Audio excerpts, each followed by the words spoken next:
Dear friends, good morning to everybody. Today we are commencing the fourth segment of Meet the Director program. Today is the sixth day of International Film Festival of Kerala. Today we have two sessions as usual. Yesterday also we had two sessions, and today also the morning up to 11:30, 11:45 there is a section in which two films will be presented by the respective directors, and in the second session there are four films and four directors. In the first part, we have a special genre anthology in which 6 directors are part of filmmaking. Jithin Isaac Thomas, one name. Okay, 5 directors. Akhil Anil Kumar, Kunyila Masalamani, Francis Louis, Gio Baby, Jithin Isaac Thomas. These are the directors of the film.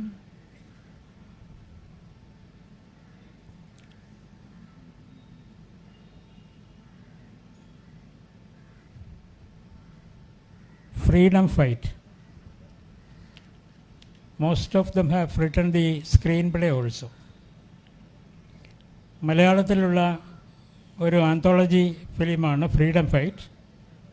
അത് 5 ഡയറക്ടർമാർ സംവിധാനം ചെയ്തിട്ടുള്ള ഒരു anthology ചിത്രമാണ്. അതിൽ 2 directors ഇപ്പോൾ നമ്മുടെ കൂടെ ഈ സ്റ്റേജിലുണ്ട്, അല്ലേ? 3 പേര്, 4 പേരുണ്ടോ? Kunyila Masalamani, Francis Louis, then Gio Baby, and Akhil Anil Kumar. Okay, welcome all of you to this session. Then the other film is The Wife and Their Dead 2 Sons. ഭർത്താവും ഭാര്യയും മരിച്ച 2 മക്കളും. ആണോ? ശരിയല്ലേ ട്രാൻസ്ലേഷൻ? ബാബു സേനൻ ബ്രദേഴ്സാണ്. സന്തോഷ് ബാബു സേനും സതീഷ് ബാബു സേനും. This is the 8th film the DO is directing. Welcome to all the directors to the program, and we are starting with Kunyila Masalamani.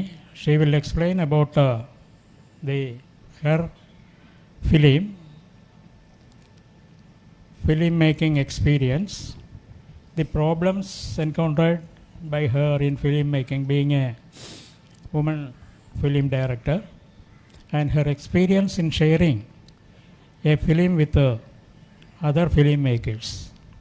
ഇതെല്ലാം കൂടെ പറയാൻ പറ്റുമെന്ന് അറിയില്ല. അസംഘടിതരൊരു ഡോക്യുമെൻ്ററി ആയിട്ട് തുടങ്ങിയതായിരുന്നു. ഒരു ഈ പെൺകുട്ടി വിജയിച്ചിനെ പറ്റിയിട്ട് ഒരു ഡോക്യുമെൻ്ററി ചെയ്യണം. അവിടെ പെൺകുട്ടി അസംഘടിത AMTUൻ്റെ അസംഘടിത മേഖലാ തൊഴിലാളി യൂണിയൻ്റെ പ്രവർത്തനങ്ങൾ ഡോക്യുമെൻ്ററി കുറേയൊക്കെ ഷൂട്ട് ചെയ്തിട്ടുണ്ടായിരുന്നു. അത് ഇങ്ങനെ എഡിറ്റ് ചെയ്തുകൊണ്ടിരിക്കുകയായിരുന്നു. പിന്നെ അതിന് കുറച്ചും കൂടെ ഷൂട്ട് ചെയ്യാൻ ഫണ്ട് ആവശ്യമാണ്. അപ്പോൾ അത് ക്രൗഡ് ഫണ്ട് ചെയ്തിട്ടാണ് ചെയ്തിരുന്നത്. അത് ഇങ്ങനെ എഡിറ്റിംഗ് ടേബിളിൽ മുടങ്ങിക്കിടക്കുന്ന ഒരു സമയമായിരുന്നു. അത് കുറേ നാളായിട്ടുണ്ടായിരുന്നു അങ്ങനെ എഡിറ്റിൽ കിടക്കാൻ തുടങ്ങിയിട്ട്. അപ്പോഴാണ് ജിയോ ബേബി വിളിച്ചതും ഇങ്ങനെ ഒരു ആന്തോളജി ചെയ്യുന്നുണ്ട്, അതിലൊന്ന് ഡയറക്റ്റ് ചെയ്യാൻ താല്പര്യമുണ്ടോ എന്ന് ചോദിച്ചു. അപ്പോൾ ഞാനത് ഫിക്ഷണലൈസ് ചെയ്യായിരുന്നു. അങ്ങനെയാണ് അസംഘടിതർ സിനിമ ഉണ്ടാവണത്. വേറെ കാര്യമായിട്ടൊന്നുമില്ല. എന്തെങ്കിലും ചോദിക്കാനുണ്ടെങ്കിൽ പറയാമെന്നല്ലാണ്ട് വേറെ കാര്യമായിട്ടൊന്നും പറയാനില്ല. എല്ലാത്തിലും ചോദിക്കണതാണ് വുമൺ ഡയറക്ടർ എന്നുള്ള രീതിയിൽ എന്തൊക്കെ ചാലഞ്ചസ് ആണ് ഫേസ് ചെയ്യുന്നത്, എന്താണ് എക്സ്പീരിയൻസ്.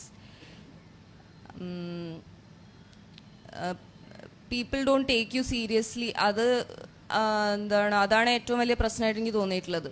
നമ്മളിങ്ങനെ എന്തെങ്കിലുമൊക്കെ ചെയ്തുകൊണ്ട് അവിടെ എങ്ങാനും എന്തൊക്കെയോ ചെയ്യണു, അത്രയൊക്കെ ഉള്ളൂ, അതിൽ വലിയ കാര്യമൊന്നുമില്ല എന്നുള്ള രീതിയിലുള്ളൊരു സമീപനം പലപ്പോഴും ഉണ്ടാവും. അല്ലെങ്കിൽ ഇവർക്ക് പണി അറിയാം, അല്ലെങ്കിൽ ഡയറക്റ്റ് ചെയ്യാൻ അറിയാം എന്നുള്ള വിശ്വാസം ഇല്ലാണ്ടിരിക്കുക. അങ്ങനെയുള്ള എല്ലാ സ്ത്രീകളും ഫേസ് ചെയ്യുന്ന കുറേ പ്രശ്നങ്ങൾ, അവരുടെ തൊഴിലിടങ്ങളിൽ ഫേസ് ചെയ്യുന്ന പ്രശ്നങ്ങളൊക്കെ തന്നെയാണ് ഡയറക്ഷനിലും ഉള്ളത്. കൂടുതലൊന്നും പറയാനില്ല. Made the film by crowdfunding. And you are getting everything wrong. I'll translate myself. I didn't make the film by crowdfunding. not crowdfunding. I was making the documentary by crowdfunding. This is produced by Mankind Cinemas and Symmetry Cinemas. I was shooting a documentary by crowdfunding on the same topic, but I could not complete it because of lack of funds. I had to do a bit more shooting and I did not have funds for that. But that is the time when GOVB called me and asked me if I could direct a segment in the anthology, which I was more than happy to do. So I fictionalized the documentary and made the film.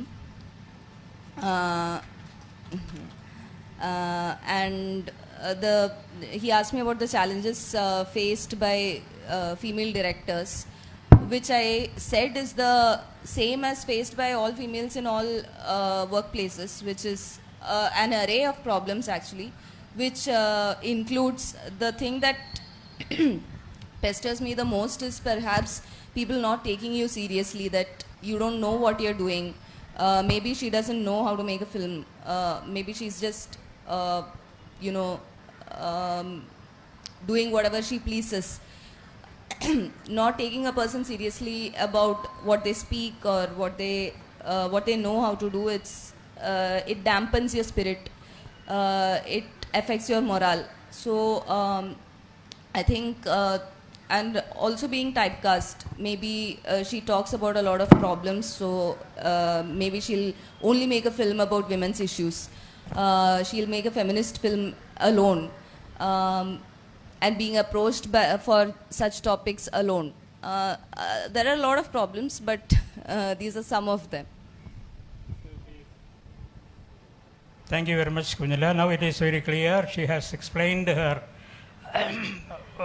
views about the film and her experience. Thank you so much. Now I would like to call upon Francis Lewis.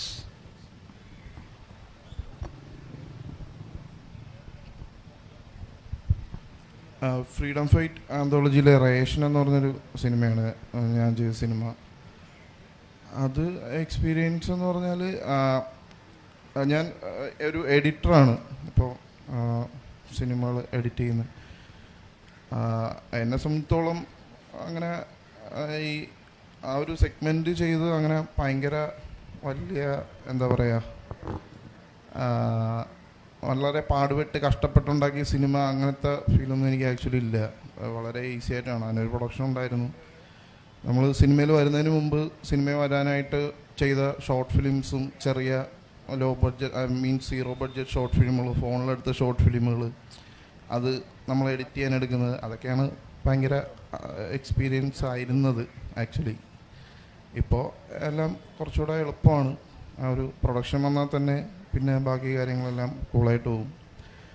പിന്നെ basically എനിക്ക് ഭയങ്കര അഭിമാനമാണ് ഈ ഒരു cinema. അതായത് അത് actually എൻ്റെ കൂടുള്ള സിനിമകളുടെ കൂടെ എൻ്റെ സിനിമയും കാണുന്നു എന്നുള്ള ഒരു അഭിമാനമാണ്. ആ കൂടുള്ള സിനിമകൾ എനിക്ക് അത്രയും ഇഷ്ടപ്പെട്ട സിനിമകളാണ്. അതാണ് എൻ്റെ ഇതിനകത്ത് എക്സ്പീരിയൻസ് ഷെയർ ചെയ്യാനുണ്ടോ എന്ന് ചോദിച്ചാൽ അങ്ങനെ പ്രത്യേകിച്ചൊന്നുമില്ല. Okay, thank you Francis Louis. Now I would like to invite Gio Baby. നമസ്കാരം. സിനിമയെക്കുറിച്ച് എനിക്ക് അങ്ങോട്ടൊന്നും സംസാരിക്കാനില്ല. കോവിഡിൻ്റെ ഒരു സമയത്ത് എളുപ്പത്തിൽ എങ്ങനെ സിനിമ ഉണ്ടാക്കുക എന്നുള്ളതിൻ്റെ അങ്ങനെ സംഭവിച്ചാണ്. ഒരുപാട് ദിവസം ഷൂട്ടില്ലാതെ ഒരാഴ്ചയൊക്കെ നിൽക്കുന്ന ഷൂട്ട് ഉണ്ടാക്കുക ഒരു പല സ്ഥലത്ത് സിനിമകൾ ചെയ്ത് ഒരു ഫുൾ സിനിമയാക്കി മാറ്റാം. ഒരു കാര്യം കൂടെ പറഞ്ഞേക്കാം, ഫ്രീഡം ഫൈറ്റ് എന്ന് പറഞ്ഞ ഒരു ടൈറ്റിൽ പ്ലാൻ ചെയ്തിട്ടോ സ്വാതന്ത്ര്യത്തെക്കുറിച്ച് 5 സിനിമകൾ ഉണ്ടാക്കണമെന്നോ വിചാരിച്ച് ചെയ്തതല്ല. ഇഷ്ടമുള്ള സിനിമ ചെയ്യാനാണ് അവരോടൊക്കെ പറഞ്ഞത്. അത് കണ്ടു കഴിഞ്ഞപ്പോൾ അത് സ്വാതന്ത്ര്യത്തെക്കുറിച്ചായിരുന്നു എന്ന് മാത്രം. നിങ്ങൾക്ക് എന്തെങ്കിലും ചോദിക്കാനുണ്ടെങ്കിൽ മറുപടി പറയാം. Thank you. It is the time for Akil Anil Kumar. നമസ്കാരം. ഞാൻ ഫ്രീഡം ഫൈറ്റിലെ ഗീതു അൺചെയിൻഡ് എന്നൊരു സെഗ്മെൻറ്റ് ഡയറക്റ്റ് ചെയ്തിട്ടുണ്ട്. രജീഷയും രഞ്ജിത് ശേഖർ നായരുമാണ് അഭിനയിച്ചിരിക്കുന്നത്. അതിൻ്റെ ഒരു എക്സ്പീരിയൻസ് എന്ന് പറയാൻ, അതിൻ്റെ ഒരു 2 മിനിറ്റ് കഥ ഞാനൊരു ഷോർട്ട് ഫിലിം ചെയ്തിട്ടുണ്ടായിരുന്നു, ദേവിക +2 ബയോളജി കണ്ട്. അന്ന് കിട്ടിയതാണ്. പിന്നെ ഈ സിനിമ ഷൂട്ട് ചെയ്യുന്നതിന് മുമ്പ് അർച്ചന 31 നോട്ട് ഔട്ട് എന്ന് പറയുന്ന ഒരു സിനിമ ഡയറക്റ്റ് ചെയ്തിട്ടുണ്ടായിരുന്നു. അപ്പോൾ അതിൻ്റെ സമയത്തിരിക്കുമ്പോൾ ഞാൻ ജിയോ ചേട്ടനെ വിളിച്ചിട്ട് എനിക്കൊരു ഷോർട്ട് ഫിലിം ചെയ്യണമെന്ന് പറഞ്ഞതാണ്. അങ്ങനെ ഡെവലപ്പ് ചെയ്ത് ഇതിൻ്റെ കൂടെ ജിയോ ചേട്ടൻ പറഞ്ഞ പോലെ അങ്ങനെ ഒരു ഫ്രീഡം ഫൈറ്റ് എന്നുള്ള ഒരു ടൈറ്റിൽ വെച്ച് തുടങ്ങിയതല്ല. ജിയോ ചേട്ടൻ നമ്മുടെ പറഞ്ഞു ഇഷ്ടമുള്ള സിനിമ ചെയ്യാം. അപ്പോൾ ആ സമയത്ത് ചെയ്തൊരു സിനിമയാണ് ഗീതു അൺചെയിൻഡ്. അതാണ് ഫ്രീഡം ഫൈറ്റിലെ. ഈ സിനിമയെ കുറിച്ച് എന്തെങ്കിലും ഉണ്ടെങ്കിൽ നിങ്ങൾക്ക് ചോദിക്കാം. After discussing the other film, we will pass on to Q&A session. Santosh Babu Sen and Sadish Babu Senan, the directors of the film, the husband, the wife and their dead 2 sons. ഭർത്താവും ഭാര്യയും മരിച്ച 2 മക്കളും. That is the title. I would like to call Santosh Babu Senan to speak. Thank you very much. ഫിലിമിനെ കുറിച്ച് പ്രത്യേകിച്ച് പറയാനൊന്നുമില്ല. Film screen ചെയ്യുന്നുണ്ട്, നിങ്ങൾ ചിലർ കണ്ടു കാണും.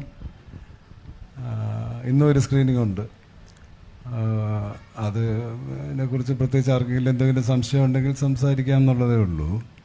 പക്ഷെ എനിക്ക് പറയാനുള്ളത് വേറൊരു കാര്യമാണ് ഇതുമായിട്ട് റിലേറ്റഡായിട്ട്. അതായത് ഈ മലയാളം സിനിമ ടുഡേ എന്ന് പറയുന്നതിൽ ആ സെക്ഷനിൽ ടോട്ടലായിട്ട് ഇപ്പോൾ 14 മലയാളം സിനിമകളാണല്ലോ ഇതിൽ എടുക്കുന്നത്. അതിൽ 2 സിനിമകൾ കോമ്പറ്റീഷനിൽ പോകുന്നു.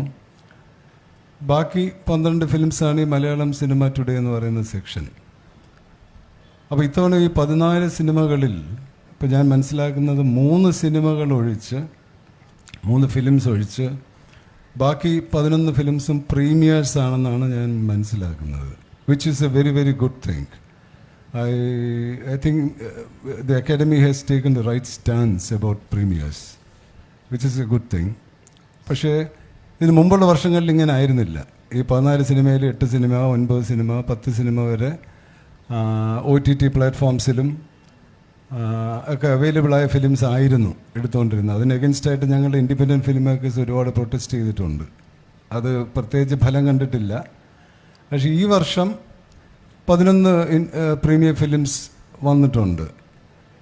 അപ്പോൾ അതവർ അറിഞ്ഞുകൊണ്ട് ചെയ്തതാണോ എന്നെനിക്കറിയില്ല, അതങ്ങനെ സംഭവിച്ചു പോയതാണോ എന്നറിയില്ല. പക്ഷേ I would like to believe that this is a change in attitude, that the Malayalam cinema section should have premieres, Kerala premieres, which I comment. അത് ആക്ച്വലി ഇതിങ്ങനെ ഇംപ്ലിമെൻറ്റ് ചെയ്യണമെങ്കിൽ this has to be written into the guidelines. അതായത് Malayalam cinema today എന്ന് പറയുന്ന സെക്ഷനിൽ there will only be Kerala premieres and this should be added to the guidelines, written in. ഇല്ലെങ്കിൽ അടുത്ത ഒരു കമ്മിറ്റി വരുമ്പോൾ they may go back to the old style.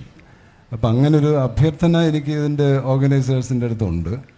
I hope they look at it properly. Thank you. Good morning. The film is out there. 2 screening കഴിഞ്ഞു. We have the final screening this evening. So if anybody wants to watch it, please go there and watch it. പിന്നെ cinema നമുക്ക് ഏത് കാണണ്ട എന്നൊക്കെ നമുക്ക് ഓരോരുത്തർക്കും choose ചെയ്യാമല്ലോ. അപ്പം ഞങ്ങളുടെ ഫിലിം വന്ന് കാണണമെന്നൊന്നും പറയുന്നില്ല. നിങ്ങൾക്ക് ഇഷ്ടമുള്ള ഏതെങ്കിലും നല്ല സിനിമയെ സെലക്ട് ചെയ്യാം. പിന്നെ ഈ സിനിമയെക്കുറിച്ച് എന്തെങ്കിലും ചോദിക്കാനുണ്ടെങ്കിൽ my brother and I will be glad to answer. Thank you. ഈ 2 സിനിമകളെക്കുറിച്ച് നിങ്ങൾക്കുള്ള ചോദ്യങ്ങൾ ചോദിക്കാവുന്ന സമയമാണ്. പർട്ടിക്കുലർ ഡയറക്ടറോട് നേരിട്ട് ചോദിക്കാം, അല്ലെങ്കിൽ കോമൺ ക്വസ്റ്റ്യൻസ് വല്ലതും ഉണ്ടെങ്കിൽ അത് ചോദിക്കാം. നേരത്തെ സന്തോഷ് ബാബു സെൻ പറഞ്ഞത് He said that he is congratulating Chalachitra Academy for premiering the films in Malayalam cinema today. That is an encouragement for filmmakers. This is new in this edition, very rare in past editions. So that is an encouraging policy adopted by Chalachitra Academy for filmmakers. If it is premiering, the value of the film will little bit add, and the people will be more attracted to the premiere films, premiere screening. That is a system when films are being screened, being released. If it is premiere, people will be attracted more, and the film will be get appreciated. I think the authorities of Chalachitra Academy will listen to this plea and include more films in the premiere section from next year onwards, next edition onwards. So this is the time for Q&A. You can ask questions to a particular director or general question you can vote.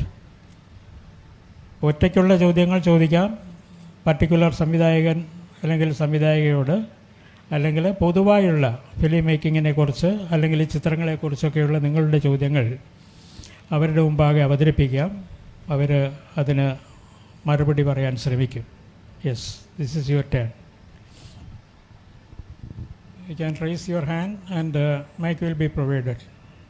Yes. നമസ്കാരം, എൻ്റെ പേര് നിതിൻ എന്നാണ്. ജിയോ ബേബിയോടാണ് ചോദ്യം. പൊതുവായ ചോദ്യമാണ്. ആദ്യം തന്നെ ഒരു മുഖവില പറയണം, ഇത് ഒഫൻഡ് ആവാൻ വേണ്ടി ചോദിക്കുന്നതല്ല. അടുത്തിടെ ഞങ്ങൾ സുഹൃത്തുക്കൾ തമ്മിൽ കൊളീഗ്സാണ്, ഞങ്ങളിങ്ങനെ വളരെ പ്ലെയിനായ ഡിസ്കഷനിൽ ഇങ്ങനെ പറയായിരുന്നു. അതായത് സിനിമയുടെ ഉടമ ആരാണ് എന്നുള്ളത്, ശരിക്കും പറഞ്ഞാൽ സംവിധായകനാണോ എന്നുള്ളത് സിനിമ ഉണ്ടായ കാലം തൊട്ടേ ഉള്ളൊരു വലിയ ചർച്ചയാണ്. ശ്രീ ജിയോ ബേബി, താങ്കൾ സിനിമ എടുക്കുന്ന കാലം തൊട്ടേ നിലപാടുകളിൽ ഏറ്റവും ഈ പറയുന്ന നമ്മൾ എന്തൊക്കെ സ്റ്റീരിയോടൈപ്പ് ആണെന്ന് കരുതിയിട്ടുണ്ടോ അതെല്ലാം തകർത്തുകൊണ്ടാണ് താങ്കളുടെ ആദ്യത്തെ സിനിമ ഗ്രേറ്റ് ഇന്ത്യൻ കിച്ചൺ വരുന്നതും പിന്നീട് ഈ ഒരു ആന്തോളജിക്കകത്ത് ഫ്രീഡം ഫൈറ്റ് എന്ന് ഉദ്ദേശിച്ച് ചെയ്തതല്ലാന്ന് താങ്കൾ പറയുമ്പോഴും അത് കൺവേ ചെയ്യുന്നുണ്ട്. അടുത്തിടെ താങ്കൾ പറഞ്ഞൊരു സ്റ്റേറ്റ്മെൻ്റ് ആയിരുന്നു, അതായത് എൻ്റെ സിനിമയ്ക്ക് പൂജ ഉണ്ടാകില്ല എന്ന് പറയുന്നു. പിന്നീട് കാതൽ എന്ന് പറയുന്ന cinema Mammootty company S George produce ചെയ്യുമ്പോൾ ആ സിനിമയ്ക്ക് പൂജ ഉണ്ടാകുന്നു, അതൊരു ചർച്ചയാകുന്നു, ട്രോളുകൾ വരുന്നു. എനിക്ക് തോന്നുന്നു ഞാനായിട്ട് കേട്ടിട്ടില്ല താങ്കൾ അതിൻ്റെ ഒരു ഓപ്പണായിട്ടൊരു മറുപടി അതിന് പറഞ്ഞു എന്ന് കരുതുന്നില്ല. ഈ ഒരു വേദി അതിനുവേണ്ടി ഉപയോഗിക്കുകയാണ്. കോമൺ ആയിട്ടൊരു ചോദ്യം ചോദിക്കാമെന്ന് ശ്രീ മീര സാഹിബ് പറയുമ്പോഴാണത് ആലോചിക്കുന്നത്. അതായത് എങ്ങനെയാണ് തെറ്റായ ഇൻഫോർമേഷൻസ് നിങ്ങളിലേക്ക് എത്തുന്നു എന്നുള്ളതിൻ്റെ ഉദാഹരണങ്ങളാണ് നിങ്ങളിരുന്ന് പറഞ്ഞത്. പ്രകോപിപ്പിക്കാൻ വേണ്ടി തിരിച്ചു പറയുന്നതല്ല. ഒന്ന്, എൻ്റെ ആദ്യത്തെ സിനിമയല്ല ഗ്രേറ്റ് ഇന്ത്യൻ കിച്ചൺ, എൻ്റെ 4ാമത്തെ സിനിമയാണ്.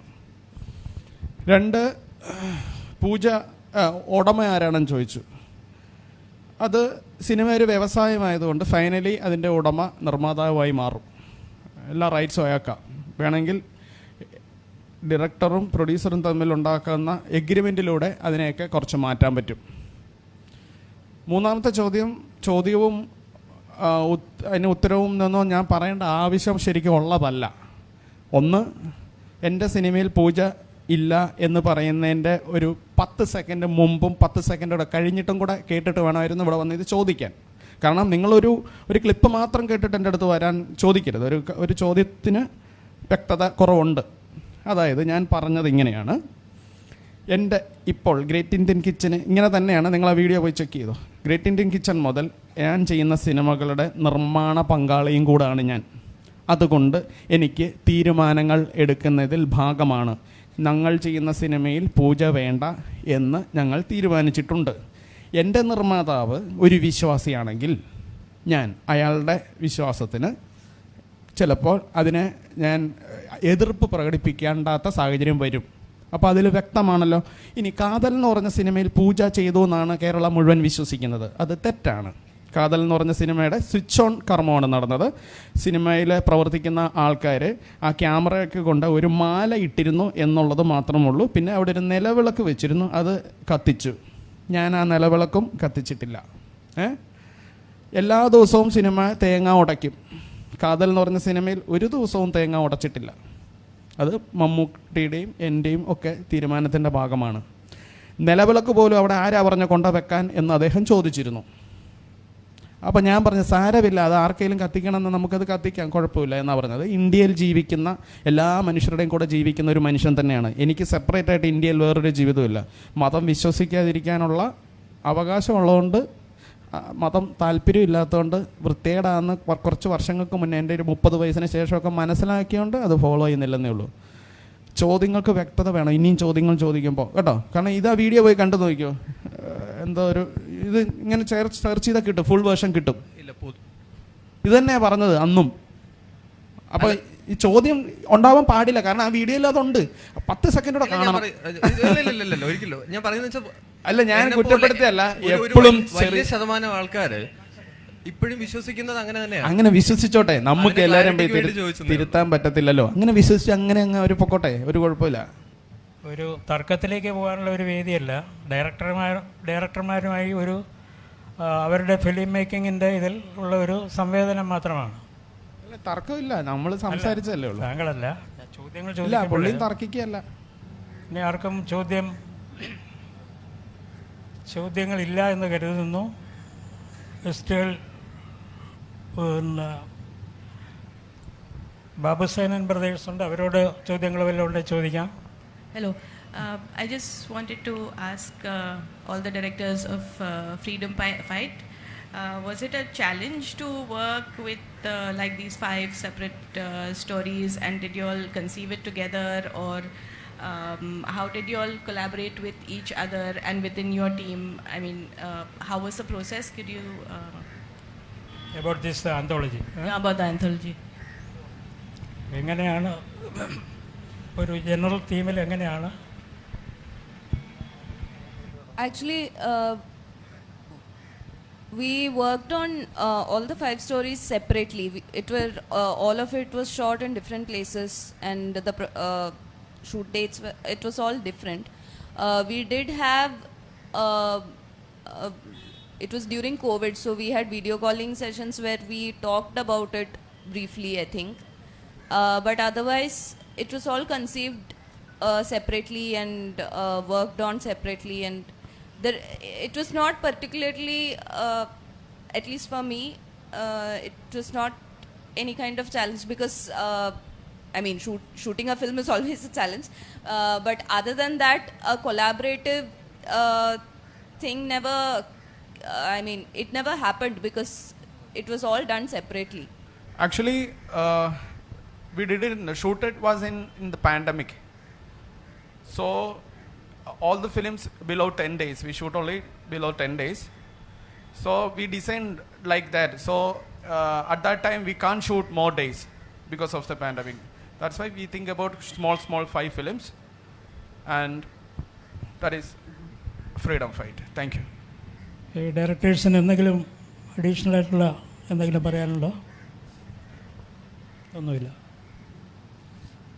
So we are winding up this session. I would like to thank all the directors attended this session and participated in the deliberations. Thank you all. We are commencing the next session. Thank you all. Ananda Narayanan Mahadevan has not turned up, I think. The Ananda Narayanan Mahadevan, he has not come. Okay, we can start. Let him come. So we have 4 films. Rinchin, she is the director and screenplay writer of the film A Place of Our Own, Ek Jagan Apni. And she is having with her the cinematographer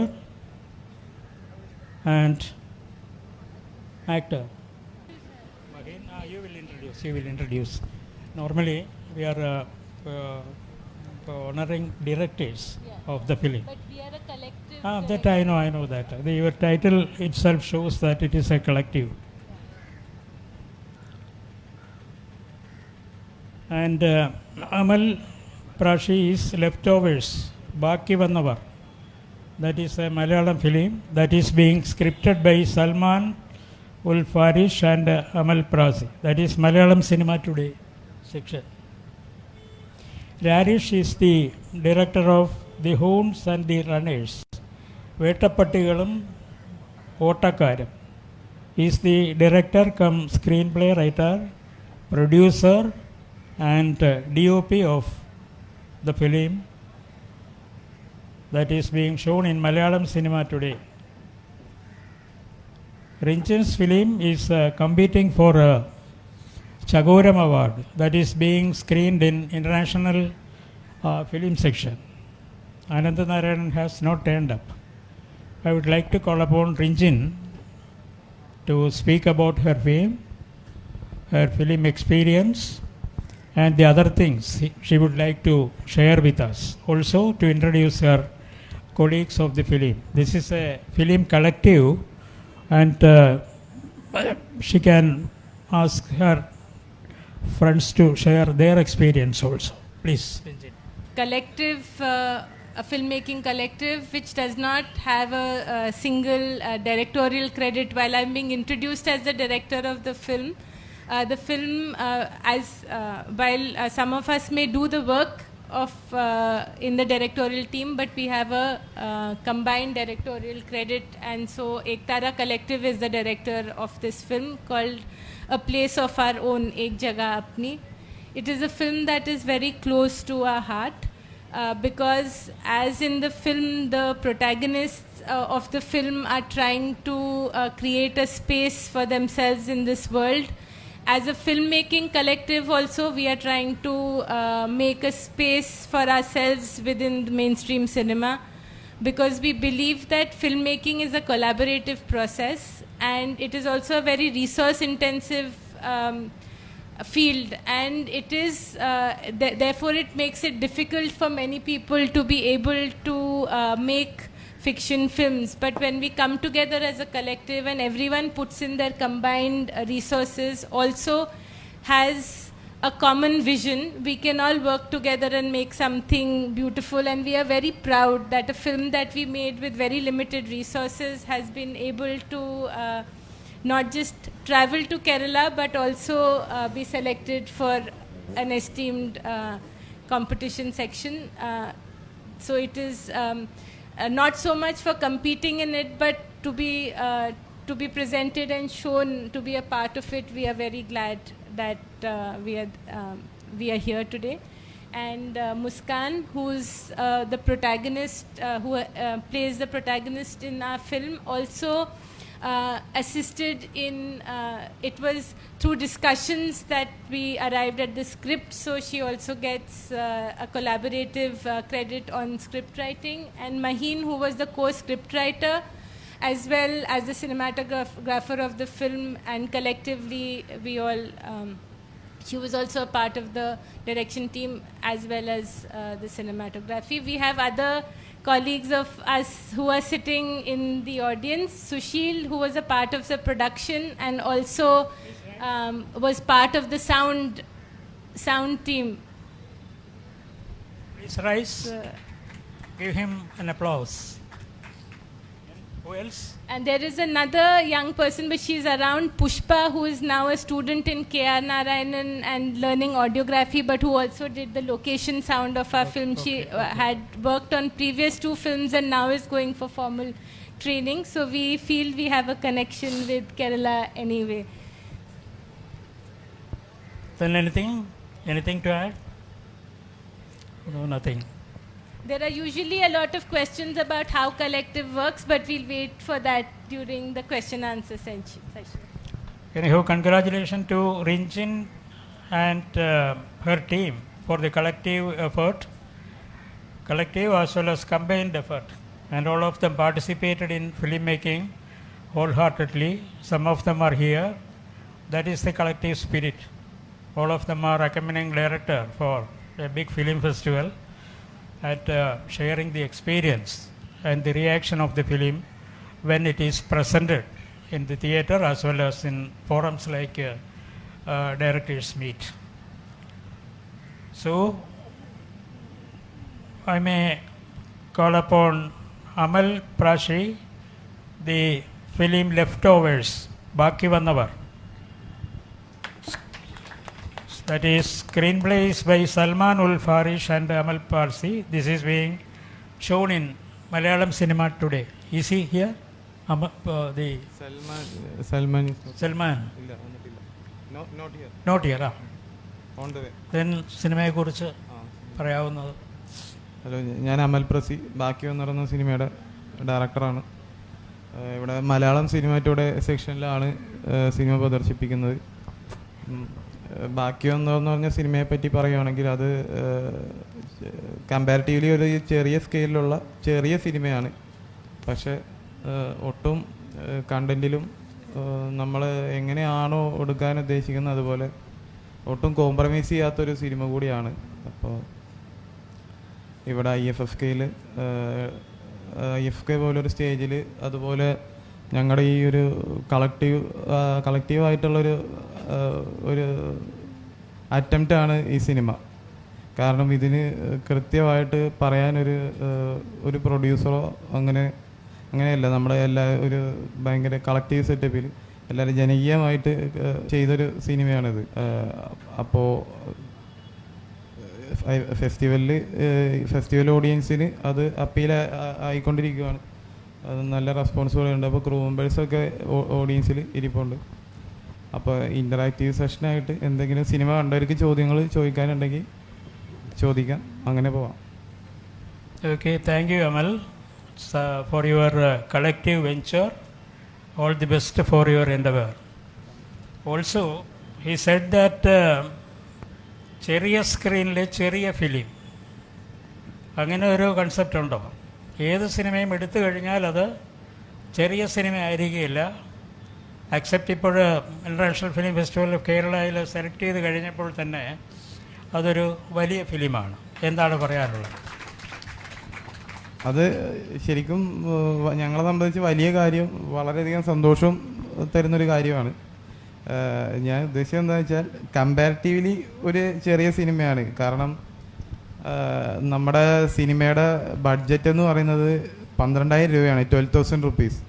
അപ്പം അങ്ങനെ ഒരു cinema ഫെസ്റ്റിവലിൽ വരിക എന്ന് പറയുന്നത് ഞങ്ങളെ സംബന്ധിച്ചും വലിയ കാര്യമാണ്. അതുകൊണ്ടാണ് പറഞ്ഞത് ഞാൻ ഈ പറഞ്ഞ പോലെ ചിലവിൻ്റെ പേരിൽ അറിയപ്പെടുന്നൊരു സിനിമയല്ല. നമ്മൾ കണ്ടന്റിലും അതിൻ്റെ ടെക്നിക്കൽ ക്വാളിറ്റിയിലും നമ്മൾ എങ്ങനെയാണോ മേക്ക് ചെയ്യാൻ ഉദ്ദേശിച്ചത് അതിൽ യാതൊരു കോംപ്രമൈസും നടത്താതെ ഞങ്ങളുടെ ടീം മൊത്തം അതിന് വേണ്ടിയിട്ട് ഒരു മാസങ്ങളോളം ഹാർഡ് വർക്ക് ചെയ്തുള്ള ഒരു റിസൾട്ട് തന്നെയാണ് ഇവിടെ കിട്ടിയത്. അപ്പോൾ എല്ലാ സിനിമകളെയും പോലെ അതും അംഗീകരിക്കപ്പെടുന്നു എന്നുള്ളതിൽ വളരെയധികം സന്തോഷമുണ്ട്. ചെറിയ ബഡ്ജറ്റിലുള്ള സിനിമ അല്ലേ? അതെ, ചെറിയ ബഡ്ജറ്റിലുള്ള സിനിമ, പക്ഷേ വലിയ സിനിമയാണ്. കഴിഞ്ഞ കൊല്ലം ഉണ്ടായിരുന്നു. ഏതിലാണ് ഷൂട്ട് ചെയ്തത്? എന്തായിരുന്നു? മൊബൈലാണോ? അല്ല, ക്യാമറ തന്നെ. ഒരു സിനിമക്ക് ആവശ്യമായിട്ടുള്ള എല്ലാത്തരം പ്രോസസ്സും ഇതിന് നടന്നിട്ടുണ്ട്. പലരും ചോദിക്കുന്നത് കേട്ട് ഈ 12,000 എന്ന് കേൾക്കുമ്പോൾ അത് ഫോണിലാണോ ഷോർട്ട് ഫിലിമാണോ? അതല്ല, ഇത് പ്രോപ്പർ സിനിമ തന്നെയാണ്. ഞങ്ങളുടെ ടീം മെമ്പേഴ്സ് എല്ലാവരും ഇതിൻ്റെ ഔട്ട്പുട്ടിന് വേണ്ടിയിട്ട് ഞങ്ങൾ പറയുന്ന വിഷയം അത് ലൈം ലൈറ്റിൽ എത്തണമെന്ന് വേണ്ടിയിട്ട് ഒരു രൂപ പോലും വാങ്ങിക്കാതെ എല്ലാവരും അതിന് വേണ്ടി കോപ്പറേറ്റ് ചെയ്ത് നിന്നുകൊണ്ടാണ് ഇതുപോലൊരു ചെറിയ ചിലവായത്. അതിൻ്റെ അപ്പുറത്തേക്ക് നോക്കിക്കഴിഞ്ഞാൽ ഇതിൽ എല്ലാം ഉണ്ട്. നമ്മൾ സിനിമ ഷൂട്ട് ചെയ്യുന്ന ക്യാമറയിൽ തന്നെയാണ് ഷൂട്ട് ചെയ്തത്. അതുപോലെയുള്ള എല്ലാ പ്രോസസ്സും നടന്നു. സോണി M4 തന്നെയാണ് ഷൂട്ട് ചെയ്തത്. റെന്റ് അല്ല, നമ്മൾ കൂട്ടുകാരുടെ മേടിച്ച്. സിനിമയുടെ ആദ്യ പ്രദർശനം കഴിഞ്ഞാൽ പിന്നീട് സംവിധായകൻ സംസാരിക്കേണ്ടതുണ്ട് എന്ന് ഞാൻ വിശ്വസിക്കുന്നില്ല. അത് പ്രേക്ഷകരുടേതാണ്. പ്രേക്ഷകരാണ് സിനിമയെക്കുറിച്ച് സംസാരിക്കേണ്ടത്. സിനിമ ആദ്യ പ്രദർശനം വരെ സംവിധായകൻ്റേതായിട്ടുള്ളൂ എന്നാണ് എൻ്റെ വിശ്വാസം. പിന്നെ കഴിഞ്ഞ സെഷനിൽ ഇവിടെ ചോദിച്ച പോലെ സിനിമയുടെ ഉടമ ആരാണ് എന്നതിന് ഒരു ചെറിയ കൂട്ടിച്ചേർക്കലുകൾ കൂടി എനിക്ക് പറയാനുണ്ട്. സിനിമയുടെ അവകാശി ആരാണ് എന്ന് ചോദിച്ചാൽ അതിൻ്റെ കച്ചവടപരമായ അവകാശി നിർമ്മാതാവായിരിക്കും. പക്ഷേ അത് കാണികളിലേക്ക് എത്തിക്കഴിഞ്ഞാൽ പിന്നെ സിനിമ കാണികളുടേതാണ്, കാണികളാണ് അതിൻ്റെ അവകാശി, സംവിധായകൻ പോലുമല്ല. അപ്പോൾ സിനിമയെക്കുറിച്ച് കണ്ടിട്ടുള്ളവർക്ക് സിനിമയുടെ പ്രേക്ഷകൻ, അത് എല്ലാ കലാരൂപവും അങ്ങനെ തന്നെയാണെന്നാണ് എൻ്റെ വിശ്വാസം. അതുകൊണ്ട് സിനിമയെക്കുറിച്ച് ഞാൻ കൂടുതലൊന്നും സംസാരിക്കുന്നില്ല. ആർക്കെങ്കിലും എന്തെങ്കിലും ചോദിക്കാണ്ടേ പറയാം. പിന്നീട് സിനിമയുടെ മേക്കിങ്ങിനെ കുറിച്ച് പറഞ്ഞാൽ, ഇവിടെ അമൽ പറഞ്ഞതുപോലെ തന്നെ അമൽ ലോ ബഡ്ജറ്റ് സിനിമയെക്കുറിച്ച് പറയുമ്പോൾ ഞാൻ ഈ സിനിമ കൺസീവ് ചെയ്യുന്നത് നോ ബഡ്ജറ്റ് സിനിമയായിട്ടാണ്. ബഡ്ജറ്റ് ഇല്ലാതെ എങ്ങനെ സിനിമ ചെയ്യാം? അപ്പോൾ ഒരു 100-ലധികം പേര് അഭിനയിച്ചിട്ടുണ്ട് ഡയലോഗുള്ള വേഷങ്ങളിൽ. പക്ഷേ ഒരു 90% ഷൂട്ടിംഗ് സമയത്തും ക്യാമറയുടെ പുറകിൽ ഞാൻ മാത്രമേ ഉണ്ടായിരുന്നുള്ളൂ. സൗണ്ട് റെക്കോർഡിസ്റ്റ് മുതൽ പ്രൊഡക്ഷൻ ബോയ് മുതൽ സംവിധായകൻ വരെ. അതങ്ങനെ കരുതിക്കൂട്ടി ചെയ്തതല്ല, പൈസ ഇല്ലാത്തതുകൊണ്ട് അങ്ങനെ ചെയ്യേണ്ടി വന്നതാണ്. പിന്നീട് അതിന് സംഗീത സംവിധായകനും ഗ്രാഫിക്സ് ഒത്തിരിയുണ്ട്. ഗ്രാഫിക്സ് ഡിസൈനറും സൗണ്ട് ഡിസൈനറും മാത്രമാണ് ഞാൻ പുറത്തുനിന്ന് എടുത്തിട്ടുള്ളത്. ഈ അമൽ പറഞ്ഞ പോലെ തന്നെ എൻ്റെ സുഹൃത്തുക്കളുടെ ക്യാമറയിലും മറ്റുമാണ് ഷൂട്ട് ചെയ്തത്. അതുകൊണ്ട് തന്നെ ഒരു നോ ബഡ്ജറ്റ് കൺസെപ്റ്റിലാണ് ഞാൻ ഈ സിനിമ ചെയ്തിരിക്കുന്നത്. അതുകൊണ്ട് തന്നെ എനിക്കത് പൂർത്തിയാക്കാൻ ഒത്തിരി സമയം എടുത്തിട്ടുണ്ട്. 6 വർഷം കൊണ്ടാണ് ഞാൻ ഈ സിനിമ പൂർത്തിയാക്കിയത്. ഈ വർഷം ഫെസ്റ്റിവലിന് അയക്കുന്നതിന് തൊട്ട് മുൻപിലത്തെ മാസം വരെയും ഞാൻ ഷൂട്ട് ചെയ്തിട്ടുണ്ട്. 2017 മുതൽ ഈ ജൂലൈ വരെ ഷൂട്ട് ചെയ്തിട്ടുണ്ട് സിനിമ. Thank you. ക്രൗഡ് ഫണ്ടിങ്ങിൻ്റെ ഒരു ശ്രമം നടത്തിയിരുന്നു. ഇടയ്ക്ക് പോസ്റ്റ് പ്രൊഡക്ഷൻ സമയത്ത് കുറേ ബുദ്ധിമുട്ടുകൾ വന്ന സമയത്ത് ഞങ്ങളുടെ കുറച്ച് സുഹൃത്തുക്കൾ പരിശ്രമിച്ചിട്ട് മൺസൂൺ മീഡിയ വഴി ഒരു ക്രൗഡ് ഫണ്ടിങ്ങിന് ശ്രമിക്കുകയും ഒരു സിനിമയുടെ ഒരു ടിക്കറ്റിൻ്റെ പൈസ തരുന്നു എന്ന് പറഞ്ഞവർ മുതൽ കുറച്ച് പൈസ 2.5 ലക്ഷം രൂപ എനിക്ക് അങ്ങനെ ക്രൗഡ് ഫണ്ടിങ്ങിൽ കിട്ടിയിട്ടുണ്ട്. ഫൈനൽ സ്റ്റേജിൽ അത് വളരെ സഹായകമായി. എന്നിരുന്നാലും ഈ IFFKയിൽ സിനിമ സെലക്ട് ചെയ്ത് കഴിഞ്ഞിട്ട് IFFKയിൽ നിന്ന് എനിക്ക് DCP കൊടുക്കാൻ വേണ്ടി മെയിൽ കിട്ടുമ്പോൾ ഹാർഡ് ഡിസ്ക് മേടിക്കാൻ എൻ്റെ പൈസ ഇല്ലായിരുന്നു. അങ്ങനെ ഒരു സ്റ്റേജിൽ അത് ഉണ്ടായിരുന്നു. പക്ഷേ ഈ പുറകിൽ ഞാൻ മാത്രമെന്ന് പറയുമ്പോഴും ഒരുപാട് സുഹൃത്തുക്കൾ എല്ലാ കാര്യത്തിലും സഹായിച്ചിട്ടുണ്ട്. സ്റ്റുഡിയോ തന്ന് സഹായിച്ചവർ, ക്യാമറ തന്ന് സഹായിച്ചവർ, ഈ ക്രൗഡ് ഫണ്ടിങ്ങിന് സഹായിച്ചവർ, അതിന് പൈസ തന്നവർ, അങ്ങനെ ഒത്തിരി പേര് അതിൽ അഭിനയിച്ചവർ മിക്കവാറും പേര് എനിക്ക് ഭക്ഷണം വാങ്ങിച്ച് തന്നിട്ട് പോവുകയായിരുന്നു അഭിനയിച്ചുകൊണ്ടിട്ട്. അന്നേരം അങ്ങനെ ഒരു സ്റ്റേജിലാണ് നമ്മൾ സിനിമ ഷൂട്ട് ചെയ്തത്. അതിൽ അഭിനയിച്ച ബഹുഭൂരിപക്ഷം പേരും ഷൂട്ടിംഗ് സമയത്ത് പരസ്പരം കണ്ടിട്ട് കൂടിയില്ല. അങ്ങനെയൊക്കെ മനഃപൂർവ്വം ചെയ്തതല്ല, പക്ഷേ വേണ്ടി വന്നു. It took years to complete the film, and also with the crowdfunding, and people associated with him without any penny as a remuneration, and it's a very welcoming attempt. രാജേഷിനെ നമ്മൾ അഭിനന്ദിക്കേണ്ട ഒരു വ്യക്തിയാണ്. ഇവിടെ വന്നിട്ടുള്ള പലരും ഈ പറഞ്ഞതുപോലെ തന്നെ, നേരത്തെ പറഞ്ഞ പോലെ തന്നെ അവരുടെ പടവും ഏറ്റവും മിനിമൽ എമൗണ്ടിൽ പടം എടുക്കാൻ ശ്രമിക്കുന്ന ഒരു സംസ്കാരം വളർന്നു വരുന്നു എന്നുള്ളതാണ്. കഴിഞ്ഞ കൊല്ലവും ഉണ്ടായിരുന്നു ഈ തരത്തിലുള്ള ചെറിയ ക്യാമറയിലും ചെറിയ ഫെസിലിറ്റിയിലുമൊക്കെ ചെയ്ത ആളുകളുണ്ടായിരുന്നു. അതുപോലെ ക്രൗഡ് ഫണ്ടിങ് നിങ്ങൾക്കറിയാം, ജോൺ എബ്രഹാം തുടങ്ങി വെച്ച അമ്മ അറിയാനിൽ തുടങ്ങി വെച്ച ഒരു സംരംഭമാണ്. ജോൺ പടം തുടങ്ങുമ്പോൾ ജോണിൻ്റെ കയ്യിൽ 1 രൂപ പോലും മുതൽ മുടക്കില്ലായിരുന്നു. ജോൺ എൻ്റെ ഒരു അടുത്ത സുഹൃത്താണ്, എനിക്കറിയാം.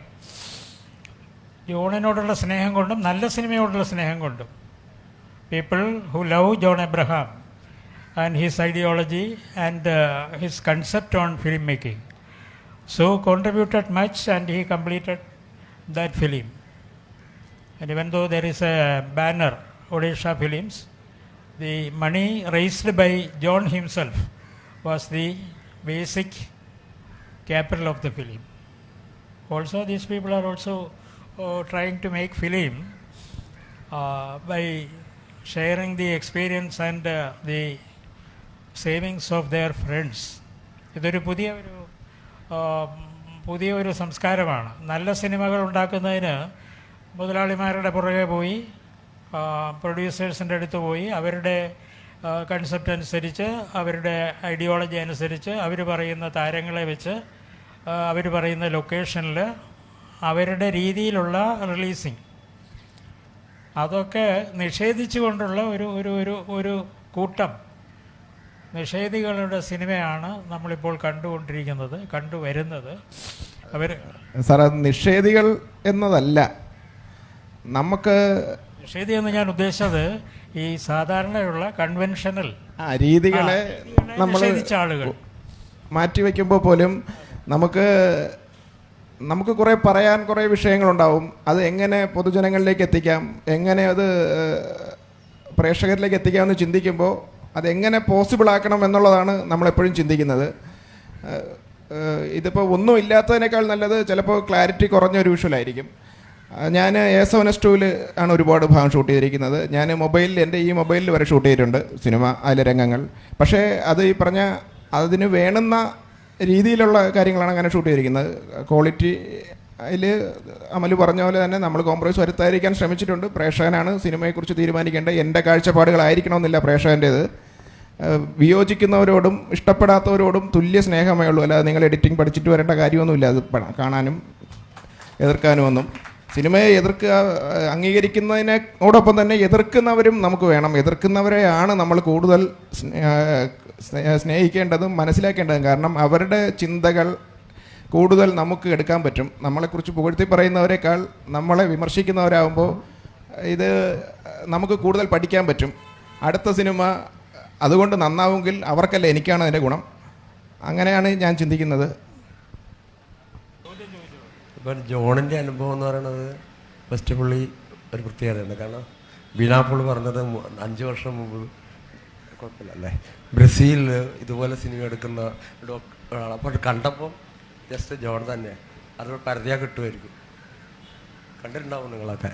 അപ്പോൾ പിന്നെ വന്ന ആൾക്കാരെ വരെ അദ്ദേഹം സാധിച്ചിട്ടുണ്ട്. പക്ഷെ ഇതിലൊരു ചെറിയ പ്രശ്നം എന്താ വെച്ചാൽ ക്രൗഡ് ഫണ്ടിങ് എന്ന് പറഞ്ഞാൽ അമ്മതൊക്കെ പറയണത് അതൊക്കെ പാട്ട വിളിക്കലൊക്കെ ഉള്ളൂ. ആ കൺസെപ്റ്റ് കൊള്ളാം, ജനങ്ങളിലേക്ക് ഇറങ്ങി. പക്ഷേ ഫണ്ടിങ്ങൊക്കെ പക്ഷേ അതിൻ്റെ ഒരു സംഭവം കിടക്കണത് എന്താ സാറ് പറഞ്ഞത്, എന്താ അതിൻ്റെ ഫിനാൻഷ്യൽ അതിൻ്റെ ഡൈനാസിറ്റിയുടേതായ കാര്യങ്ങൾ. പക്ഷെ മധുമാഷ് എന്ന് പറഞ്ഞു കഴിഞ്ഞാൽ ജോണിൻ്റെ, കാരണം ജോണിനെ മാർസിസ്റ്റ്വൽക്കരിച്ചത് മധുമാഷാണ്. പിന്നെ അത് വിപത്തായി മാറി എന്നുള്ളതും പറയാം. പക്ഷെ ആ വിപത്തിൽ കൂടിയാണല്ലോ നമ്മളെ അന്വേഷണം പോണത്. അധികം സമയം എടുക്കണില്ല കേട്ടോ. ഞാൻ പറയാൻ ഉദ്ദേശിച്ചത് മധുമാഷ് എന്നോട് പറഞ്ഞത് കല്ലായി പുഴയുടെ ഒരു പാലത്തിൽ വെച്ച് ജോണിൻ്റെ സ്ക്രിപ്റ്റ് ജോണ് കീറി കല്ലായി പുഴയിൽ എറിഞ്ഞു എന്നുള്ളതാണ്. അപ്പോൾ ഒരു തരത്തിലുള്ള അത് വേണു ചേട്ടൻ പറയുന്നുണ്ട്, എല്ലാവരും കൂടിയിട്ടാണോ ഒരു കവിത എഴുതുന്നത്, എല്ലാവരും കൂടി ആയിട്ടാണോ വായിച്ച് കേട്ട വായിക്കുന്നുണ്ടാവും, എല്ലാവരും കൂടി ആയിട്ടുള്ള. അപ്പോൾ പക്ഷെ ഒരു കണക്കിൽ എല്ലാവരും കൂടി ഇവിടെ ഒരു ഗോവ ഫെസ്റ്റിവലിനേക്കാളും കൂടുതലൊരു സാധനം നിർമ്മിക്കുന്നുണ്ടെങ്കിൽ ആ രീതിയിൽ ആലോചിക്കാവുന്നതാണ്. പക്ഷെ സിനിമയ്ക്ക് തൽക്കാലം അങ്ങനത്തെ ഒരു വകുപ്പിലാവും. അപ്പോൾ ആ അർത്ഥത്തിൽ ഞാൻ പറയാൻ സൂചിപ്പിക്കുന്നത് ഇതൊന്നും ഒരു തുടർച്ചയായിട്ട് പറയുകയാണ്. അദ്ദേഹം പറഞ്ഞ നിഷേധമൊന്നുമല്ല ഞാൻ പറയാൻ സൂചിപ്പിച്ചത്. ഇപ്പോഴുള്ളൊരു പോയിന്റാണ്. ഇവിടെ എല്ലാവരും കൂടിയിട്ട് ഇതെല്ലാം പറയാം, ഇന്റലക്ച്വൽ ആവാം, സിനിമയാവാം, ഇവരെല്ലാവരും കൂടി വളരെ ഫ്രീ മൈൻഡഡ് ആയിട്ട് ചില സ്ഥലത്തുനിന്ന് ചില ബ്ലോക്കിംഗ് ഉണ്ടാവും. താങ്കൾ നമ്മളെ ശല്യപ്പെടുത്തരുത്, ആ ലെവലിൽ നിങ്ങൾ പോകണ്ട. പക്ഷെ നമ്മളെല്ലാം കൂടിയിട്ടൊരു എന്താ പറയുക ഒരു പ്രൊഡക്ഷൻ എന്ന് പറഞ്ഞുകൂടെ എന്തോ സൃഷ്ടിക്കപ്പെടുന്നുണ്ട്, വൈബ്. പക്ഷേ ഒരു വീട് പറഞ്ഞതുപോലെ എല്ലാവരും കൂടി കവിത എഴുതുന്നത് പോലെ ചില പരിമിതികളും വരാം. ജോണ് കേട്ടോ സുഹൃത്തെ, ജോണ് സ്ക്രിപ്റ്റ് എഴുതി ഫോർമലായിട്ടുള്ള സ്ക്രിപ്റ്റ് എഴുതാത്ത ഒരാളാണ് ജോണ് ക്ലോസ് ആയിട്ട് അറിയാവുന്ന ആളാണ്. ജോൺ ഈ പറയുന്ന മാതിരി സീൻ വൈസ് ഷോർട്ട് വൈസ് ഇതൊക്കെ എഴുതി വെച്ച് ചെയ്യുന്ന ആളല്ല. Improvising scenes, that is his method. Yes, ഇല്ല തീർന്നു. അടുത്ത ക്വസ്റ്റ്യൻ പറയാം, നമുക്ക് ഡിസ്കസ് ചെയ്യാം പിന്നീട് ഡിസ്കസ് ചെയ്യാം. ക്രാഫ്റ്റ് അത് തന്നെ, അത് സമ്മതിച്ചു. Craft is craft correct.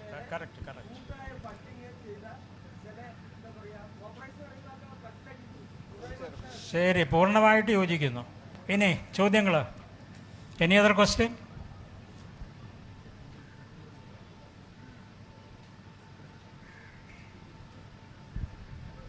നമസ്കാരം. എനിക്ക് ചോദ്യം ചോദിക്കാനുള്ളത്, വിഷ്വലി ഇപ്പം ജോൺ എബ്രഹാം സാറിനെ കുറിച്ച് ഡിസ്കഷൻ വന്നുകൊണ്ടാണ് എനിക്ക് ചോദ്യം ചോദിക്കാൻ തോന്നിയത്. അതായത് ആള് സിനിമ എടുത്തിരുന്നത് ഒരു പരിധി വരെ അല്ലെങ്കിൽ അതിനപ്പുറത്തേക്ക് ആൾക്ക് വേണ്ടിയിട്ടായിരുന്നു സിനിമ എടുത്തിരുന്നത്. ഹി ഓൾവേസ് സെഡ് ദാറ്റ് എനിക്കെന്ത് പറയാനുണ്ടോ അത് ഞാൻ കൃത്യമായി പറയും, അതിൻ്റെ ഫിൽറ്റർ അല്ലെങ്കിൽ അതിൻ്റെ എന്തെങ്കിലും ഏറ്റക്കുറച്ചിലുണ്ടെങ്കിൽ ഐ റിയലി ഡോണ്ട് കെയർ എന്നുള്ളൊരു ആറ്റിറ്റ്യൂഡിൽ സിനിമ എടുത്തൊരു മനുഷ്യനാണ്. ആൻഡ് എനിക്ക് തോന്നുന്നു ആ മനുഷ്യനൊരു കൃത്യമായ വിഷൻ ഉണ്ടായിരുന്നത് കൊണ്ടാണ് എന്ത് കാണിക്കണമെന്ന് ആൾക്കൊരു ബോധം ഉണ്ടായിരുന്നത്. ഇപ്പം നമ്മൾ സിനിമ എടുക്കുമ്പോൾ ഇപ്പം പ്രൊഡ്യൂസറിനെ കണ്ടെത്തുന്നതിൽ അല്ലെങ്കിൽ ആ ഓഡിയൻസിലേക്ക് എത്തിക്കുന്നതിലൊക്കെ ഇപ്പോഴും നമുക്ക് ഒരുപാട് ലിമിറ്റേഷൻ ഉണ്ട്. ഇപ്പം ഒരു സ്ത്രീ, ഒരു പെൺകുട്ടി ഒരു സിനിമ എടുക്കുമ്പോൾ അല്ലെങ്കിൽ ആ വിഷ്വലി എല്ലാവർക്കും കാണാൻ കഴിയുന്നതല്ലാത്തത് എന്ന് നമ്മൾ കരുതിയിരിക്കുന്ന ചില വിഷ്വലുകൾ വരുമ്പോൾ അത് ആളുകളിലേക്ക് എത്തിക്കാൻ ഇപ്പോഴും ബുദ്ധിമുട്ടുണ്ട്. ഫോർ എക്സാമ്പിൾ, നമുക്ക് എത്രമാത്രം ന്യൂഡിറ്റി കാണിക്കണം എന്നുള്ളതിന് നമുക്കിപ്പോഴും അതിർവരമ്പുകളുണ്ട്. സിനിമ എത്രമാത്രം റിയലാക്കി അല്ലെങ്കിൽ നമ്മുടെ വിഷനിലുള്ള പോലെ കാണിക്കാൻ ശ്രമിക്കുമ്പോഴും നമുക്ക് ഇഷ്ടപ്പെടാത്ത ഒരുപാട് ആളുകളുടെ ഇൻ്റർവെൻഷൻസ് കൊണ്ട് നമ്മൾ വിഷ്വലി കോംപ്രമൈസ് ചെയ്യേണ്ടി വരുന്നുണ്ട്. അപ്പം എൻ്റെ ചോദ്യം എന്താണെന്ന് വെച്ചാൽ, ആർട്ടും ആർട്ടിസ്റ്റും തമ്മിലുള്ള ദൂരം ശരിക്കും പറഞ്ഞാൽ കാലങ്ങൾ കൂടുന്തോറും കുറഞ്ഞാണ് വരേണ്ടത് അല്ലേ? കാര്യം എൻ്റെ ആർട്ടിസ്റ്റിക് എക്സ്പ്രഷനാണ് എൻ്റെ സിനിമ. അപ്പം ഞാൻ കാണിക്കുന്ന സിനിമയിൽ എനിക്ക് എന്ത് കാണിക്കാൻ ആഗ്രഹമുണ്ട് എന്നുള്ളത് കാണിക്കാൻ ഉള്ള എൻ്റെ പരിധികൾ കാലങ്ങളോളം കുറഞ്ഞു വരേണ്ടതാണ് ശരിക്കും ഉണ്ടാവേണ്ടത്. പക്ഷെ താങ്കളുടെ അഭിപ്രായത്തിൽ ഇന്ന് ഇത്രയും ടെക്നിക്കലായിട്ട് നമ്മൾ ഇമ്പ്രൂവ് ചെയ്തിട്ടുണ്ടെങ്കിലും ഇത്രയും വായിക്കുന്ന അറിയുന്ന ജനങ്ങളുണ്ടെങ്കിലും വിഷ്വലി എനിക്കിഷ്ടപ്പെടുന്ന ഒരു വിഷ്വൽ കാണിക്കാൻ ഞാനിപ്പോഴും എഡിറ്റിംഗ് ടേബിളിൽ എത്തുമ്പം ഇത് ഇത്ര പേര് കട്ട് ചെയ്ത് മാറ്റും എന്നുള്ളതിനെക്കുറിച്ചും കൂടി കൺസിഡർ ചെയ്യേണ്ട ഒരു ആവശ്യം വരുന്നുണ്ട്. സോ അതുപോലെ തന്നെ ആർട്ട് സിനിമകളും കമേഴ്ഷ്യൽ സിനിമകളും എന്നുള്ള ആ ലൈൻ, ആ ബ്ലർ ഇപ്പോൾ കുറഞ്ഞു വരികയെന്ന് പറഞ്ഞു കേട്ടു ഞാൻ പലപ്പോഴും.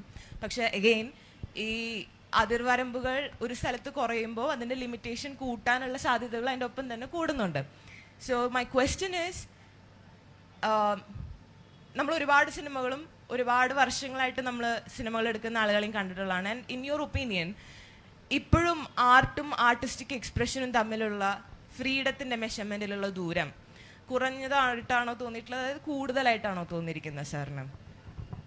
അത് വ്യത്യസ്ത ഷോണറുകളിലുള്ള സിനിമകൾക്ക് ഈ പറയുന്ന മാതിരിയുള്ള വ്യത്യാസമുണ്ട്.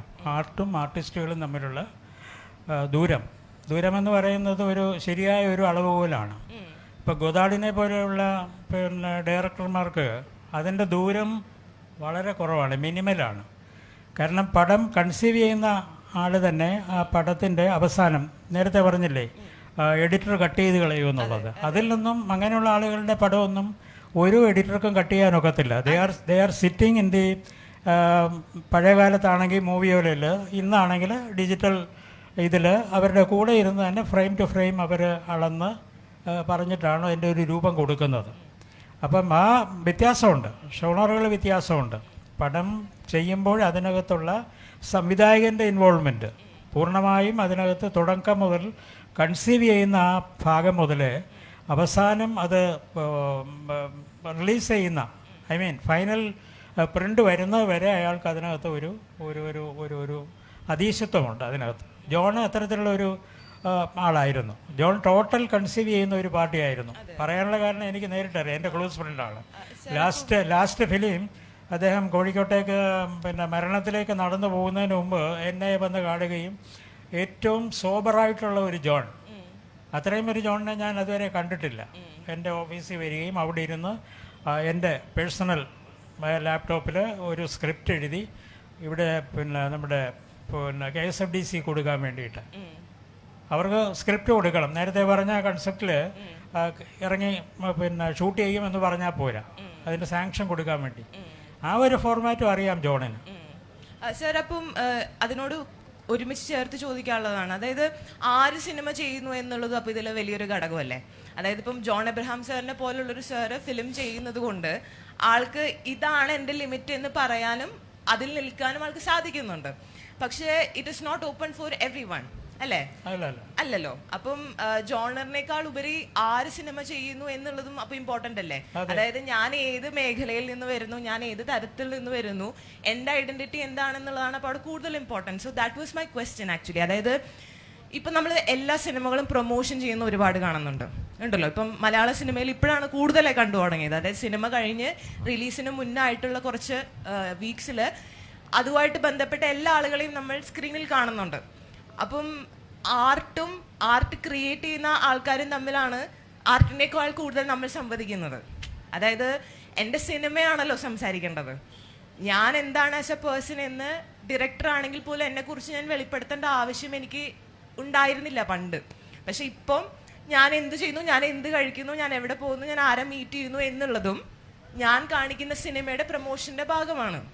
അപ്പം ആ വൈരുദ്ധ്യത്തിലാണ് ഞാൻ ചോദിച്ചത്. ഇപ്പം ആർട്ടിസ്റ്റിനാണല്ലോ കൂടുതൽ മുൻഗണന കിട്ടുന്നത് ആർട്ടിനേക്കാളും. അല്ല, ആർട്ടിസ്റ്റ് എന്ന് ഒരു there is no difference between all these. It's a big, very big. Ma'am, she's asking about. Actually, I asked the question about what was the difference between the art and the artist, basically. Like nowadays, we are coming into a form where we are talking more to the artist who made it rather than the art. See, if you look at the promotions that is going on for a film, even before a film get released, for weeks we'll be getting to know about what the filmmaker is talking about it. But earlier we had this space where we have to first go and watch the film, and that film talks to us rather than who made it. Nowadays we get to know what the director is doing apart from films. So it is connected to many other factors. So, and it is actually affecting how much art is being filtered before it is getting screened. So the artistic freedom of a person who is creating an art, is it decreasing or increasing with time? That was my question. Like, if I'm making a movie, if there is a film that I have made, is it necessary that I should come in front of the screen and talk about my film rather than my film talking for itself? So now the artist is talking more rather than the art. So do you think that, in your opinion, do you think that the artist is being vocal more about himself or herself rather than the art speaking for itself? Because as he mentioned about John Abraham sir, we didn't knew much about John Abraham sir back then. We used to see the movies and we got to know that this is a person's vision. So that was my question. Yeah. I think one of the reasons that when I started in the beginning, I'm just answering for ourselves, that when we talked about the collective, for us what comes out is bigger than all of us. Yes. Because we will all go away, but what we produce and what we leave behind will stay, and that will speak for ourselves. We can keep explaining the film as much as we want, but it is what the film or any piece of art communicates with the person who is watching it. That is what finally is the reality of any art. It does not matter what we talk about it. But on the other side, there is one more component that I would like, that we think is important, is the way that that art is produced. Okay. So I think while the art will be better than the artist, will be something that is beyond us, bigger and better, that will be our ambition to create. But we also think that how we create, whether it's created in an ethical manner, whether it's created in an equitable manner, whether the creation of art is inclusive or not, that is also very important. So you can have a great work of art, but if it was created in a way that was unethical, or it was created in a way that was not inclusive, or it just allows only few people to make that art, even if we call it good art, for me it would not be like it could be something that is very beautiful, but for me, where did it come from, how did it arrive at that place, is also something that will reflect in the film. And that is so when we talk about like collaborative filmmaking, we are also in some way questioning the auteur theory, that where is this one person or this one artist that is the creator of something that is as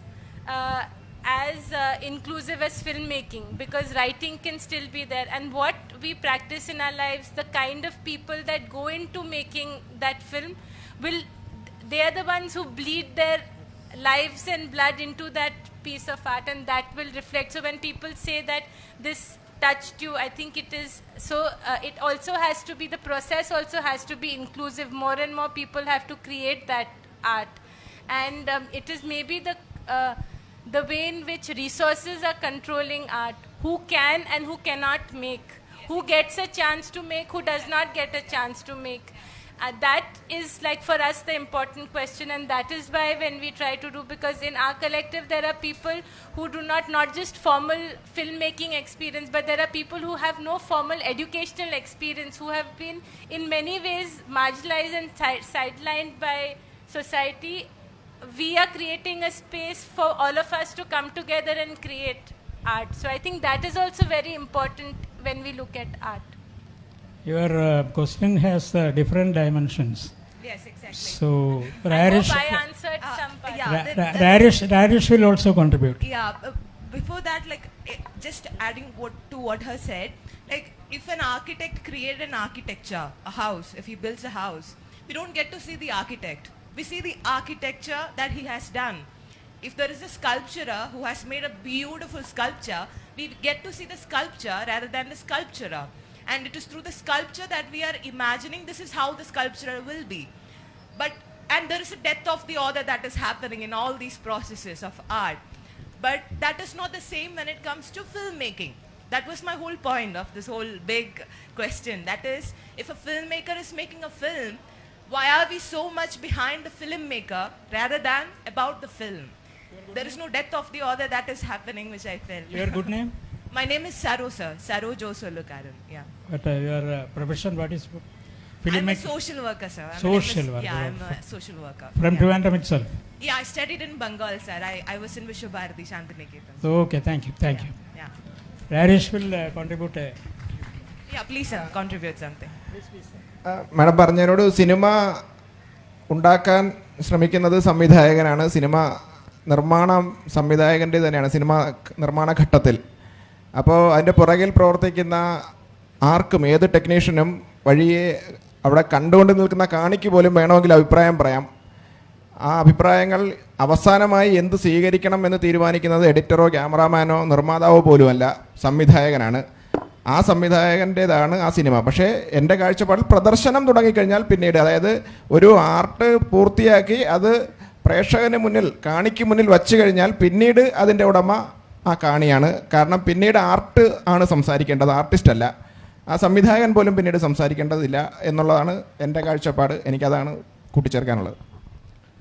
thanks to Rinchin and Rajesh for answering questions. അതുപോലെ തന്നെ backdrop ചെയ്യാൻ വേണ്ടിയിട്ട് ഒരുപാട് പേര് കാണും. അപ്പോൾ ഇതെല്ലാം ഉണ്ടായിട്ടും ഈ 6 വർഷവും ഇത് വേണ്ട എന്ന് വെക്കാതെ ഇത് തന്നെ മുന്നോട്ട് കൊണ്ടുപോകാനുണ്ടായൊരു പ്രചോദനം എന്തായിരുന്നു സാറിന്? പ്രചോദനം എന്ന് പറയുന്നത് സിനിമയോടുള്ള ഇഷ്ടം തന്നെയാണ്. നമ്മൾ ചെയ്ത് തുടങ്ങിയത് നമുക്ക് പറയാനുണ്ടാവുള്ള ഒരു സബ്ജക്റ്റ് അത് പ്രേക്ഷകന് മുന്നിൽ എത്തിക്കുക എന്നുള്ളതായിരുന്നു. ഈ നിരുത്സാഹപ്പെടുത്തിയ ഒരു വീട്ടുകാരുൾപ്പെടെ ഒരുപാട് പേരുണ്ട്. ഇത് കളഞ്ഞിട്ട് പൊയ്ക്കൂടെ എന്ന് ചോദിച്ചവരാണ് കൂടുതൽ. പക്ഷേ അപ്പോഴും എവിടെയോ ഒരു വിശ്വാസം നമുക്കിത് പൂർത്തിയാക്കാൻ പറ്റും എന്നുണ്ടായിരുന്നു. ഞാൻ ആദ്യം പറഞ്ഞില്ലേ, ലോ ബഡ്ജറ്റ് കൺസെപ്റ്റിനെ കുറിച്ച് നമ്മൾ സംസാരിക്കുമ്പോഴും നോ ബഡ്ജറ്റ് കൺസെപ്റ്റിലാണ് ഞാനിത് സ്ക്രിപ്റ്റ് എഴുതുന്നത് പോലും. അതുകൊണ്ട് തന്നെ നമുക്ക് തിരക്കഥ രചനയിൽ ഒരുപാട് പ്രശ്നങ്ങളുണ്ട്. ഇതിൽ പൈസ ചിലവാകുന്ന ഒന്നും പാടില്ല, ഷൂട്ടിംഗ് സമയത്ത് മറ്റൊരു ടെക്നീഷ്യൻ പാടില്ല, പരമാവധി സമയങ്ങളിൽ ഒന്നിലധികം ആർട്ടിസ്റ്റുകൾ വരാൻ പാടില്ല, അവരെ മാനേജ് ചെയ്യാൻ നമുക്ക് ബുദ്ധിമുട്ടുണ്ടാകും. പിന്നെ നമുക്ക് ഹൈ എൻഡ് ക്യാമറകൾ ഉപയോഗിക്കേണ്ടുന്ന സീനുകൾ അല്ലെങ്കിൽ അത്തരം ഷോട്ട്സ് ആവശ്യം വരരുത്.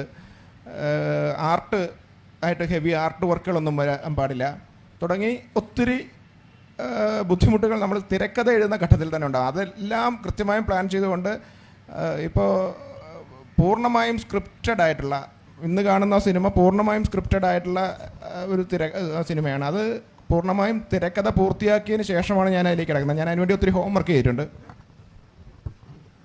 Thank you Rajesh.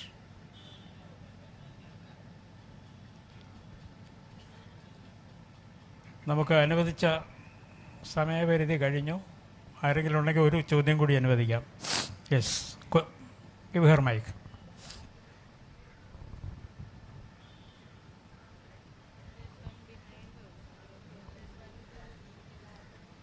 My question is to Ektara Collective.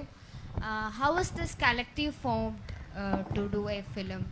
And there is a collaboration of both trained and untrained people. So what's that experience from both trained and at the same time untrained? So the collective was formed in 2011 when we made our first film called Chanda Ke Jute, it was again like trained and untrained people coming together to make films, because for a long time we've been all having discussions about how many lives are represented in cinema or in stories, and how it is important that many different people get a chance to tell their own stories. That will not just enrich cinema, but will also allow artistic expression to everyone. And we all wanted to create cinema, but we always had thought that it's something that is out of our reach. But when we collected together, the first film we made we made through almost not even so much crowdfunding, but just personal funding, and it was something that was received very well, not just by the audience and by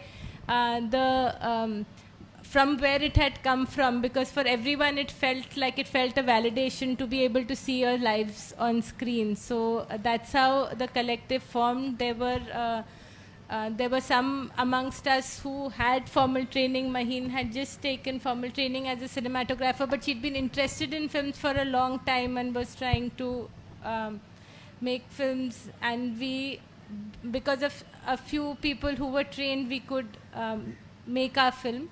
But the collaboration, there is no hierarchy in our team between trained and untrained people. In fact, the trained people, I would say, at least within our collective, work with a lot of humility, knowing that actually what makes the cinema unique is the kind of expressions and the kind of insight that people who are untrained but have a lot of life experience give to the film. And that is what becomes very important and makes also what comes out in our film unique.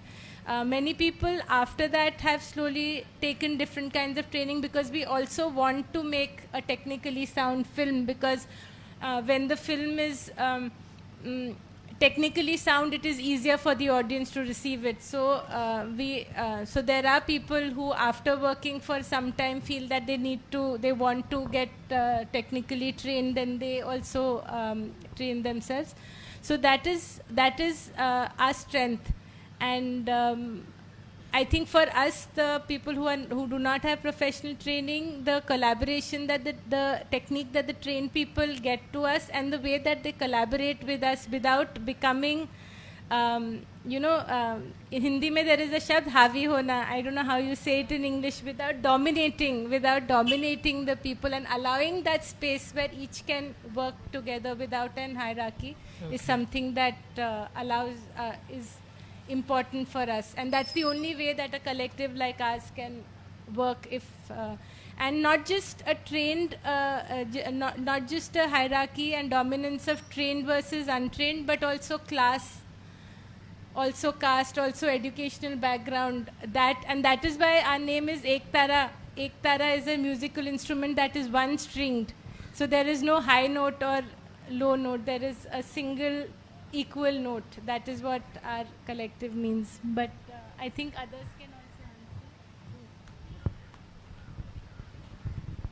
answer. I think for those of us who are trained, when we come into a collaborative space, the most important thing that happens to us is to unlearn. Because the kind of education that we receive in our institutions, it also trains us to be hierarchical. It also trains us to hold knowledge with us, to not share it. All of these are also things that happen while we learn. And so I think for those of us who were trained and who came, for us, it made us better because we unlearned so many things. And I think for those of us who are not trained, I hope that they would have had an opportunity to learn a little bit of what we were bringing in ways of doing, in ways of thinking, in ways of seeing. And that is what sort of solidifies the expression that we want to put out to the world. These are things that don't happen overnight. It's a process, and it has to take its time to come to fruition. So it's not like today 5 of us can get together and work collaboratively and work collectively. And it also doesn't mean that because, if we need to be friends for that. If we believe in something, we can still come together, whether we know each other or not. And what we believe in then becomes important. And especially for something like cinema, then it becomes very, very, how should I say, informed for us to make these choices. I hope that answers your question. Okay, thank you. Sir, one more question. Yes. So, as a collective, a single decision from an individual cannot be implemented. And is it a challenge as a collective to come into a decision when making a film? Yeah, sometimes it is both. Like I said, everything is a challenge and it is your strength also. So as a strength, we feel that, like for example, everyone, this is a question that is often asked, that many people direct at the same time. So it's not like 10 people will be telling an actor what to do. The roles are very, very clear, that one person is working with the actors, one person, like before we go on to the floor to shoot, we've had a lot of discussion and everyone has given their point of view. So the cinematographer will take that and will incorporate it. If I am working with the actors, I will incorporate it. And so we will all be doing our separate things, and at some point someone will be calling the shots at one time. It can't be that everyone will say one thing, because then that is chaos. But what that person is doing is implementing a collective vision, because we have already talked and thought and everyone's ideas have been taken in, so then that person is implementing that. And sometimes we also as a group, when the film is not going a certain way or is getting too carried away by one person's vision, I think all the time it has happened that people have started getting restless and we have a meeting again and we say that no, it's not going there, it should be like that, and so we regroup and do that. So yeah, it is sometimes the challenge actually is sometimes not when we work, like not within us. The challenge sometimes is from the outside of how we are perceived. When we say it's a collective, people think, oh, collective means everyone must be doing whatever, it will not be serious cinema. When we give each time, even when we say we are a collective director, usually people say, but who's the one person, who's the one person? And then sometimes like it is with women, the director before us who said that it's not, sometimes not being taken seriously or not being, considered that something serious is being done. So because beyond making cinema, we are also creating in our minds, it's also a model of filmmaking, so which we think is a serious model of filmmaking. So yeah, sometimes you want to say about challenges.